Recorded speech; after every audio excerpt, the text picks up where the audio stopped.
আসসালামু আলাইকুম ওয়া রাহমাতুল্লাহি ওয়া বারাকাতুহু। সংগ্রামী তাওহীদি জনতা, আজকে ব্যাখ্যা করার কোনো প্রয়োজন নেই। সারা বাংলাদেশ দেখেছে, সারা পৃথিবী দেখেছে কুখ্যাত সাদিয়ানি গোষ্ঠী যেভাবে পল্লীতে ঘুমন্ত নিরীহ মুসলমানের উপর দাবতি দিয়ে হত্যাযজ্ঞ চালিয়েছে। এর মাধ্যমে প্রমাণ হয়েছে সাদিয়ানি গোষ্ঠী বিশ্ব সন্ত্রাসীতে রূপান্তরিত হয়েছে। আজকের এই মঞ্চ থেকে আমাদের পরিষ্কার দাবি, বাংলাদেশে ছাত্রলীগের মতো সাদিয়ানিদেরকে নিষিদ্ধ করতে হবে, করতে হবে, করতে হবে। কাকরাইল মসজিদ আর টঙ্গী ইজতেমা বরাদ্দ দেওয়া হয়েছে নির্দিষ্ট কিছু কারিকুলাম, নির্দিষ্ট কিছু কর্মপদ্ধতি, নির্দিষ্ট কিছু বিধান অনুসরণ করে যারা ধর্মীয় কাজ করবে তাদের জন্য। কথা বলেন।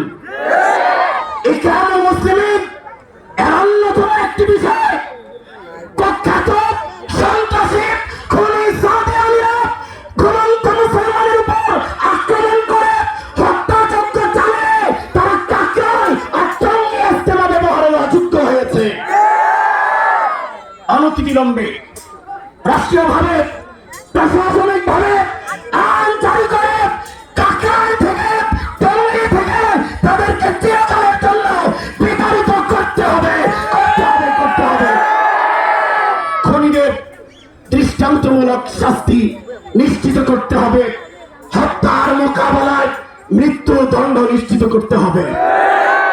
এর পথে যদি কেউ প্রতিবন্ধক হয়, যদি কেউ দালালি করে, যদি কেউ টাল বাহানা করে, বাংলাদেশ যেভাবে আছে ফুসে উঠেছে, ওকে গর্বে পরিণত হয়েছে, জালালদের পিঠের চামড়া থাকবে না, চামড়া থাকবে না, চামড়া থাকবে না। এই খুনিদের, সন্ত্রাসীদের ফাঁসি হোক আমরা চাই কিনা?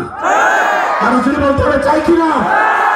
তাহলে ফাঁসি, ফাঁসি, ফাঁসি চাই, সন্ত্রাসীদের ফাঁসি চাই, ফাঁসি, ফাঁসি, ফাঁসি চাই, সন্ত্রাসীদের ফাঁসি চাই। ফাঁসি যদি নিশ্চিত না করা হয়, বাংলাদেশের মুসলমানের যে আগুন জ্বলে উঠেছে, এই আগুনের সমস্ত বেঈমানরা, টাল বাহানাকারীদের তখ্ততাজ পুড়ে ছাই হয়ে যাবে ইনশাআল্লাহ। আল্লাহ তাআলা আমাদেরকে শুধু বক্তব্যের মধ্য থেকে সীমাবদ্ধ না থেকে ধারাবাহিকভাবে, সাংবিধানিকভাবে এবং প্রশাসনিকভাবে সিস্টেম মতো আমাদেরকে ধাপে ধাপে চূড়ান্ত লক্ষ্য পর্যন্ত অগ্রসর হওয়ার তৌফিক দান করেন। এটা আমার বিশ্বাস, এটা আমার আস্থা।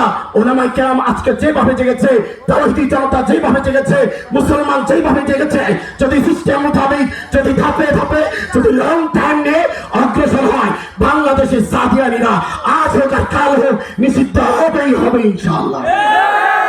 আসসালামু আলাইকুম ওয়া রাহমাতুল্লাহ।